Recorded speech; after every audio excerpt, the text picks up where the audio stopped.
My daughter spent 3 weeks organizing her cousin's birthday party, and I paid $2,300 for it. Then we found out she wasn't even invited, because she's in a wheelchair. So we didn't go. Just sent this gift. When they opened it, half the guests left because the invitation never came. Not a glitch. Not a delay. Not lost in spam.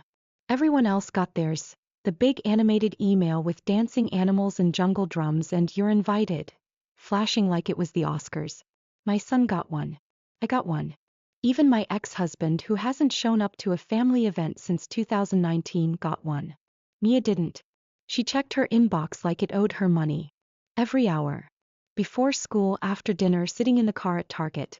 She'd glance at her phone, click refresh, wait. Nothing. And every time she smiled a little smaller. At first, I thought maybe my sister just forgot to include her address. I mean, that's believable, right? She's scatterbrained. 3 kids, full-time job, chronic main character energy. It happens. So I called. Just to check. I had the phone on speaker.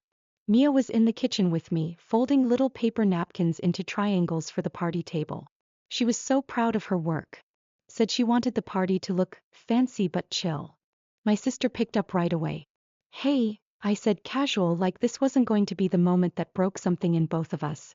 "I think Mia's invite didn't come through." Silence. Then, yeah. So Tyler asked if she could, not come. I thought I misheard her. "I'm sorry, what?" He wants it to be fun. Light. And with the chair and everything, it might be a bit much. A bit much. I didn't say a word. I just looked at Mia. She was still folding napkins, but her hands had stopped moving. Her eyes didn't lift. She just stared at the table like she was trying not to exist. I hung up. I didn't trust myself to keep my voice steady. We sat there in silence for a while. Just the sound of the dishwasher humming and one of those awful jungle-themed party songs playing from the Bluetooth speaker. Then Mia said without looking up, "He doesn't want me there." Not a question. Just a fact. My chest burned. But I stayed calm. Because I've learned that when you're a mom and your kid is hurting, the last thing they need is to watch you fall apart. I took a breath. "He's an idiot," I said. "You made half this party happen." She nodded. Swallowed. Still didn't look at me. "I thought maybe they forgot," she whispered. "I didn't think they'd, actually leave me out." I didn't know what to say to that. Not without swearing. So I said nothing. A few minutes later, she got up and rolled herself to her room without a word. Closed the door softly behind her. That softness. That's the part that killed me. I stayed in the kitchen and stared at the napkins she left behind. Perfect little folded triangles, lined up in rows like tiny white flags. Surrender. Later that night, I opened my laptop and pulled up the spreadsheet. The one where I'd tracked all the stuff I paid for to help out. My sister had called me generous. Said she didn't know how she'd pull it off without me. $800 for the venue deposit. $300 for the magician. $450 for themed decorations and centerpieces. $200 for catering extras. $550 for party favors, balloon delivery and printed signs. $2,300 total. And that doesn't even include the late night runs to pick up supplies or the hours Mia spent designing the welcome board on Canva. I stared at the numbers and thought, they didn't just exclude her. They let her build the party and then locked her out. And I let them. I sat with that for a while. Let the guilt sink its teeth in. Thought I was helping. I thought being the yes person was the right thing to do. But all I'd done was fund the party that hurt my kid. And that's when I decided. We weren't going. Not one of us. Not Mia. Not her brother. Not me. But we were still sending something. The next morning I told Mia at breakfast. "We're not going," I said. She didn't look surprised. Just nodded, eyes on her cereal. "But," I added, "we're sending a gift." Now she looked up. "What kind of gift?" I shrugged. "One they won't forget." She raised an eyebrow. "Like a flaming bag of dog poop?" I snorted. Tempting. But no. She paused. "Will I get in trouble for it?" "Definitely not." "Will they?" "Hopefully." She gave me a small, real smile for the first time since that phone call. "I'm in," she said. And just like that, the fog lifted a little. We didn't say anything else. We just started planning. I didn't need revenge. I needed the truth to walk into that party wrapped in a bow and sit itself down next to the cake. They wanted her quiet. We were going to make some noise. By the time I finished packing the gift, I wasn't just mad about the party. It's never just the one thing. It's the weight of every little thing that came before it. All the moments you swallowed, all the times you let it slide because it's family. The unspoken rule that you're not allowed to call it what it is. But now I was done pretending. I didn't always know my place in the family. But my sister did. She figured it out early, how to cry just enough to stay innocent, how to break things and get thanked for the lesson. I was the kid with band-aids in my backpack and a schedule in her hand. I got praised for being so mature, which really meant you're low maintenance and useful. By the time we were teenagers, I was helping with school runs and last-minute birthday gifts for her friends. She forgot people's birthdays. I remembered them for her. My mom said I was naturally giving. I wasn't. I was just conditioned to keep everyone from falling apart. And when things did fall apart, I cleaned up the mess. That's how I got the role, the fixer, the helper, the wallet. It's a funny thing being the responsible one. You think it comes with respect. What it really comes with is expectations. And silence. Because once you're seen as the strong one, no one checks if you're okay. They just hand you more weight. I remember the day my sister found out she was pregnant with Tyler. She showed up at my apartment crying, mascara down her face, no plan, no job, no clue. I held her for an hour, made her tea and told her it would be okay. Then I let her move in. Rent-free. She stayed for 8 months. Bought nothing. Cooked nothing. But the second she moved out and her boyfriend got his act together, she suddenly had a whole new set of boundaries. We need space now. You understand, right? I did. Of course I did. Because that's the job. Fast forward 12 years and here we are. My kid gets uninvited from the party she helped plan, and my sister doesn't even blink. Just tosses it out like it's a detail, like the chair is a logistical issue instead of an actual person. But what gutted me most wasn't what she said. It was how familiar it felt. Because Mia's been getting cropped out of this family since the day she started needing a ramp. The first time it happened it was subtle. Christmas photo a few years back. Everyone smiling in front of the tree. Mia's chair didn't fit the shot, so they zoomed in on the top half. It looked fine. Unless you knew what was missing. I didn't say anything. It was one photo. I told myself it didn't matter. Then came the birthday party with the outdoor-only venue, which turned out to be grass and gravel. Mia couldn't get 10 feet without her wheels sinking. My sister told me, "We didn't think of that part, sorry." Said it like she forgot the weather forecast, not her niece. I still didn't call it out. Because calling it out would have meant admitting it was intentional. And if you admit that your family is okay hurting your kid, you can't unknow that. But I know it now. And I'm not going to be the quiet one anymore. After I told Mia we were skipping the party, things felt lighter. Not easy, just less heavy. She didn't ask what the gift was. I think she wanted it to be a surprise. Or maybe she just wanted to feel like she could trust me to handle it. Her brother, meanwhile, was furious in the way only little brothers can be. "They're all garbage people," he muttered at dinner. "I hope the cake falls over." I didn't correct him. He wasn't wrong. I hope the magician quits in the middle of a trick and tells everyone Santa's fake. "Too far," Mia said, finally smiling a little. It was a small moment. But it was something. That night I pulled up the invite again. I stared at the RSVP list. Everyone else was going to be there. Aunts, cousins, family friends. People who'd known Mia since she was born. Not one of them had said a thing. Not one of them asked why she didn't get an invite. They knew. And they stayed quiet. That was the other thing that hit me hard. The exclusion wasn't just from one kid. It was a group decision. Spoken or not, it was agreed upon. And it hurt more than I expected. Because I realized we were alone in this. Not just me and Mia. But all the people who've ever been quietly erased. Left off the list. Pushed to the edge of the room so they don't ruin the vibe. This wasn't just a party. This was a line. And we were drawing it ourselves. The next morning I emailed the magician and the candy cart vendor. I'd paid for them directly, of course I had. I told them there'd been a venue change. Asked if they could redirect to a different address. Both said yes. I sent a follow-up to the balloon delivery team. And the guy who was setting up the photo booth. Then I called a few people. Parents who I did trust. Not a lot. Just the ones who had shown up before. who'd asked how Mia was doing not just to be polite but because they cared. I told them the truth. Some of them cried. Some asked what they could bring. We had a new party by lunchtime. Same day. Different address. Same decorations because I'd paid for those too. And for the first time in a long time, I felt something that didn't taste like guilt or survival. I felt like I was doing the right thing. Not just as a mom. As a person. Because this wasn't about being petty. It was about protecting my kid from thinking she deserved less. And showing her through action that she's not going to be the forgotten one. Not on my watch. The box looked expensive. Wrapped in white paper with a deep green ribbon. Jungle themed, of course. Sitting front and center near the cake table like it had VIP status. It had a tag on the front, handwritten in gold ink. To Tyler from Mia. My sister must have seen it when she was arranging the other gifts. I'm sure she was confused, maybe a little smug. I imagine she thought it was some kind of peace offering. That even after everything, Mia still wanted to give her cousin a present. Of course she thought that.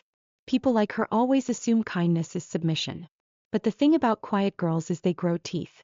We weren't at the party, obviously. We were across town in our backyard, balloons tied to the fence, music playing, chairs set up on the lawn. Mia wore her favorite green dress and a gold headband. Her brother was manning the candy cart. The magician had just finished his first trick.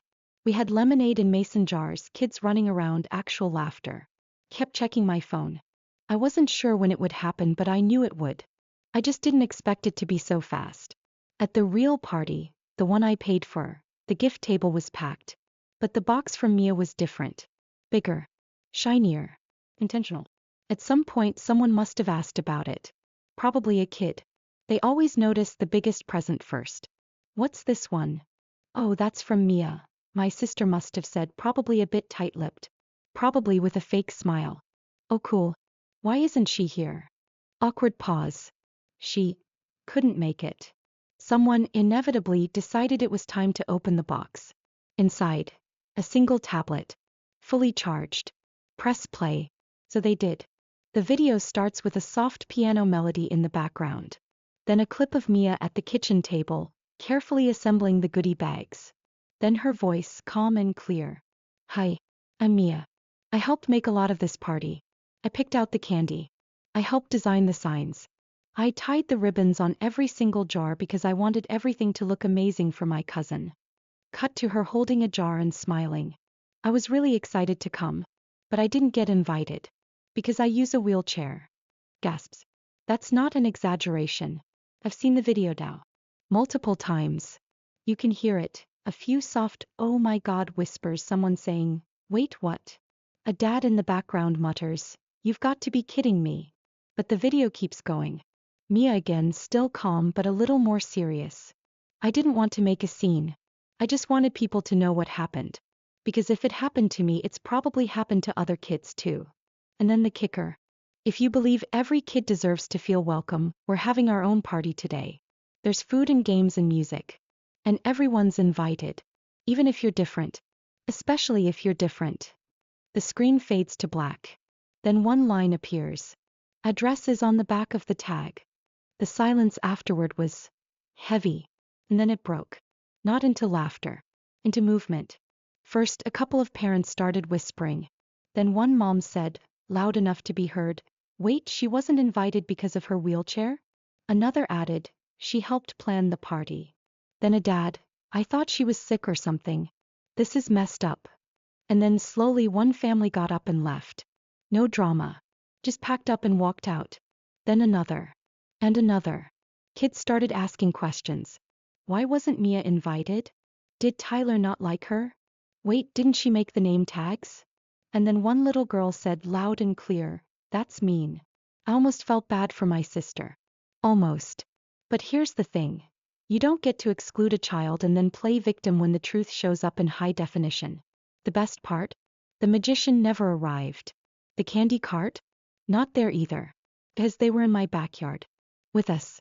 We had the magician pulling card tricks for Mia's friends, kids giggling around the snack table and parents showing up one by one, looking a little dazed, a little angry but mostly relieved. Relieved that someone finally said it. One mom hugged me and whispered, I didn't know what happened. I just knew it felt wrong. Another dad dropped off his twins and stayed for the entire event. Helped clean up too. By 3 p.m. our backyard was full. By 3:30 I got a text from a cousin. Half the party walked out. Your sister's flipping out. The video was brutal. Also, can I get the address? Back at the original party, I heard Tyler locked himself in the bathroom. I don't know if he was embarrassed or just overwhelmed. Maybe both. He's 12. I can't pretend he's innocent, but I won't pretend he's the villain either. He's a kid raised in a house that told him discomfort was more important than compassion. That's not his fault. But it's his choice now. As for my sister, he tried to spin it. She told people I ambushed her. That Mia was being used for attention. That I made her look bad on purpose. But here's the thing about video evidence. It doesn't really care how you spin it. People saw Mia's hands tying bows. Her voice steady. Her face quiet and brave. They saw the truth. And they responded. At the end of the night, Mia sat on the porch with her brother, eating the last cupcake. She looked tired but happy. She asked, "Do you think they're still mad?" I shrugged. "Probably." She smiled. "Good." And for the first time in a long time I didn't feel like I had to clean up the mess. I didn't feel like the bad guy for standing up for her. I just felt like a mom who did her damn job. The text messages kept coming all night. Some supportive. Some not. I ignored most of them. Except one from a number I didn't recognize. He said, "She's braver than most adults I know." I showed it to Mia. She nodded and said, "I'm glad we sent the gift." I clinked my juice glass against hers. "Best gift I've ever given," I said. I knew it wouldn't end with the video. Not with my sister. Not with how she operates. She's not the type to sit quietly when the mirror gets held up to her face. Especially when it's playing on a tablet in front of 50 party guests. The morning after, I woke up to over 40 unread messages. Group chats. Missed calls. A few voicemails that started with, "I just think it's sad that," and ended with me pressing delete. Then came the email. Subject line. "We need to talk about what you did."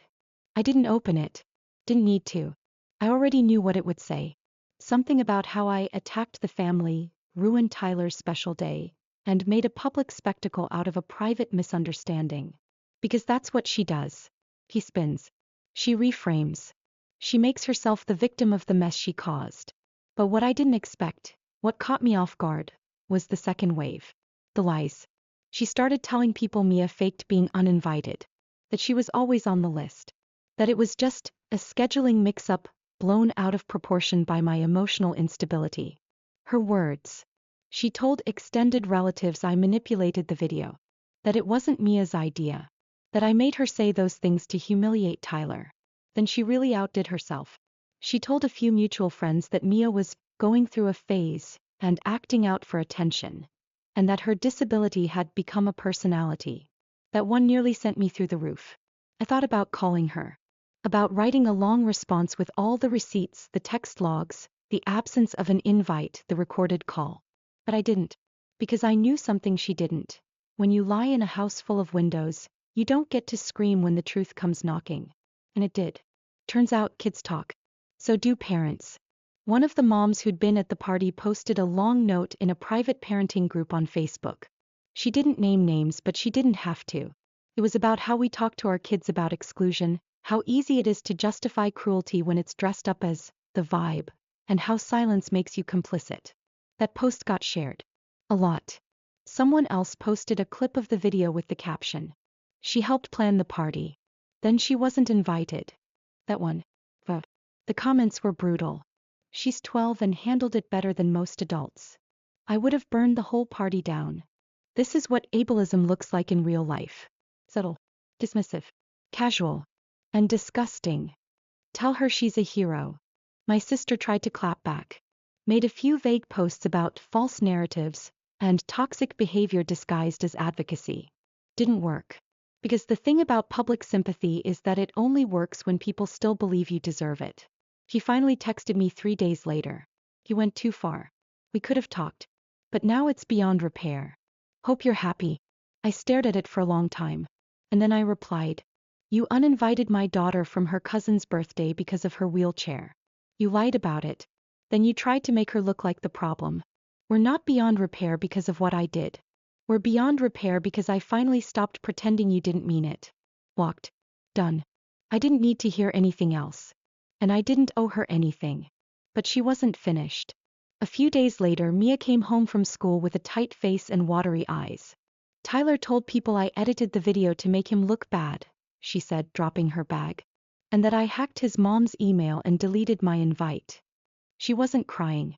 She was just tired. The kind of tired you feel in your bones when you've been trying too hard for too long. I sat down with her. Do you believe any of that? She shook her head. No. But it still sucks. It does, I said. And I'm sorry. She nodded. I thought maybe it would be over. I didn't lie. I didn't say it would be. I just said, people show you who they are. And now we know. We spent the evening making brownies. I let her pour the batter and lick the spoon even though she said she was too old for that. She smiled anyway. A week later, her school counselor called me. Apparently, several kids, including some who hadn't been invited to the party either, had started a little club. Nothing official. Just a group that eats lunch together and makes sure no one sits alone. They called it Mia's Table. The counselor said, she didn't ask for it. But she shows up every day. He's kind. She listens. She's not just included, she's leading. I thanked her and cried in my car for 10 minutes before I could drive home. By the end of the month, things were quiet. My sister stopped posting. Tyler kept his distance at school. My parents called once, left a voicemail that said, we hate being in the middle. Can't you two just work it out? I didn't respond. Because they weren't in the middle. They were just silent. And silence is a sigh. I quietly pulled back from everything. No more group texts. No more holiday planning. No more helping with just one more thing. I even returned the last invoice for the party to the vendor. Marked it, cancelled by request. Left her to figure out the mess herself. Felt good. Not vengeful. Just clean. Like closing a tab that had been draining my battery for years. One night Mia and I sat on the porch wrapped in blankets. She looked up and said, do you think it was worth it? I didn't ask what she meant. I knew. I thought for a long time before answering. Yes, I said. Because I'm not going to teach you to shrink yourself just so other people stay comfortable. She nodded. I don't think I'll ever forget it. You're not supposed to, I said. But that doesn't mean you carry it forever. Just long enough to know what you'll never tolerate again. She didn't say anything else. We just sat there and let the quiet settle in. That weekend she got a new party invite. A classmate she barely knew but who saw the video. The note said, you were the first person I wanted to invite. You seem like the kind of person who makes things better just by being there. Mia read it twice. Then handed it to me like she wasn't sure what to do with it. Go, I said. She did. And when she came home she had 2 new friends, a cupcake and glitter on her shoes. She smiled as she pulled off the paper wristband they gave everyone at the door. It said all are welcome. She taped it to her bedroom mirror. Sometimes I still wonder if I went too far. I mean, Tyler's 12. A kid. And yeah, the adults made the real choices, but it was still his birthday. And what happened, it did ruin it. The gift, the video, half the guests leaving. That's what everyone remembers now. Not the cake. Not the games. Not the jungle balloons I paid for. And part of me thinks, maybe I should have handled it differently. Maybe I should have taken the high road. Had a quiet conversation. Let it go. But then I think about Mia.